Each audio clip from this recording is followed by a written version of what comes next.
بسم الله الرحمن الرحيم. الحمد لله والصلاة والسلام على رسول الله وعلى آله وصحبه وسلم أجمعين.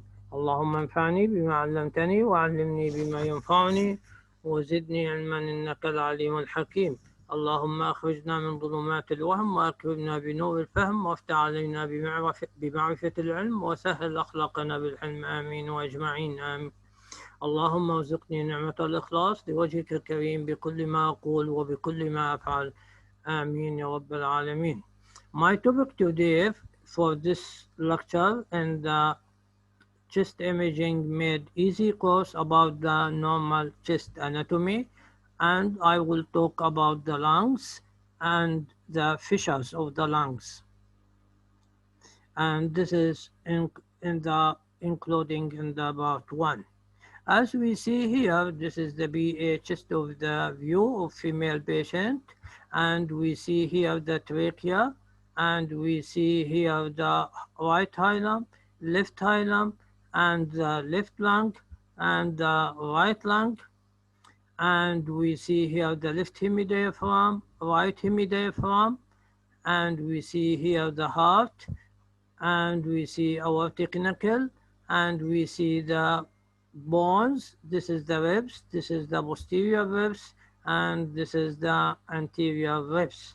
And we see here the scapula, right one, the left scapula, and we see here the right breast, left breast, and we see here gastric fundus, and this is the bowel. And we see here the clavicle and the clavicle and shoulder joint. Here, this is the right lung and this is the left lung as we see here. And we divide the lungs into zones as we see here. This is upper zone and middle zone and lower zone.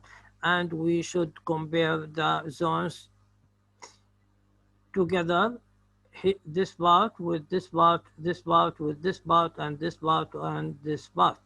And compare the right lung with the left lung, and also don't forget the right lower lobe. It is extended below the diaphragm as we see here, and this is one of the hidden area we will discuss later in the separate lecture.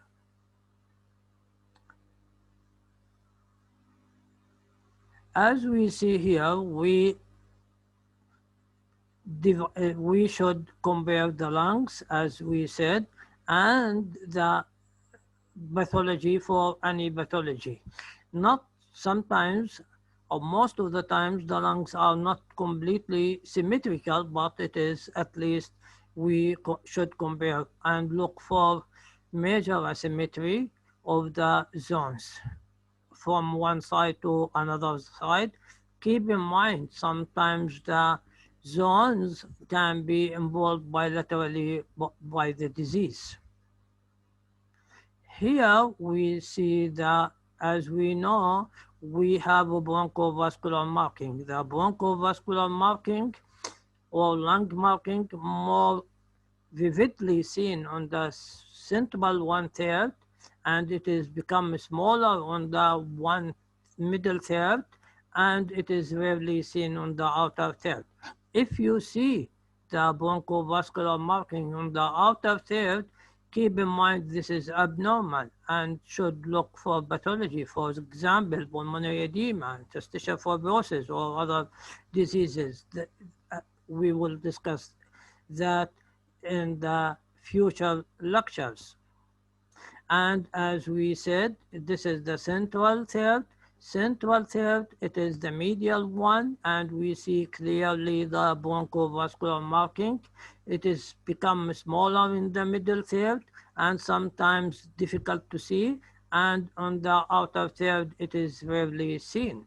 And keep it in mind, this from inside to the outside, central to the peripheral, more clear, less smaller, and less appearance, not seen.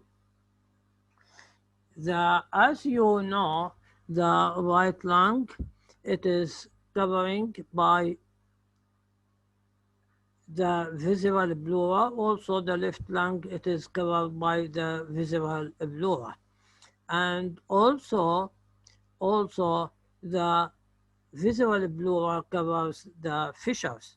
As you know, the right lung, it is has three lobes, and the left lung has two two lobes. The right lung has two fissures, the horizontal fissure and the major fissure, and the left lung has only one fissure, the major fissure.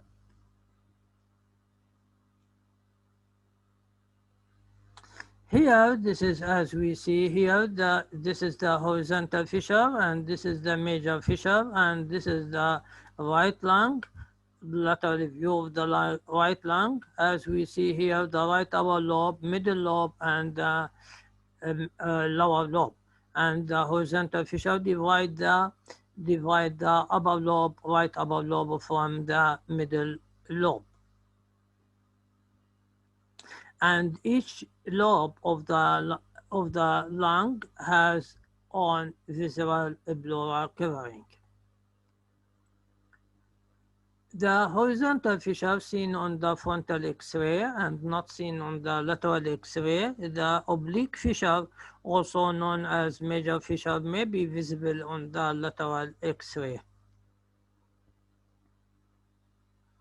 As we see here, the horizontal fissure, it is, as we said, it is separate the upper lobe from the middle lobe.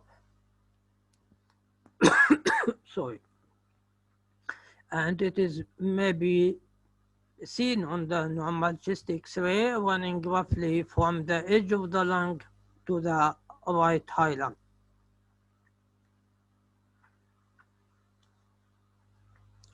The oblique fissures overlying each other on the lateral view and are not always seen entirely.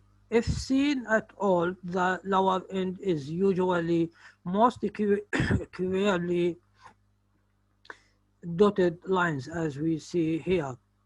And the horizontal fissure, as we said, it is not seen on the lateral view.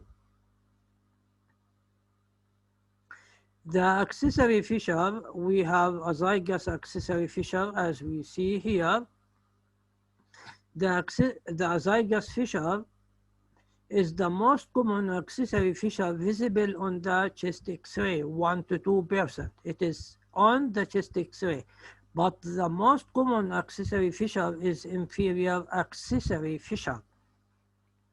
In most people, the azygous vein passes horizontally along the right side of the mediastinum, and that azygous fissure is a smaller portion of the lung of the right upper lobe called accessory azygous lobe.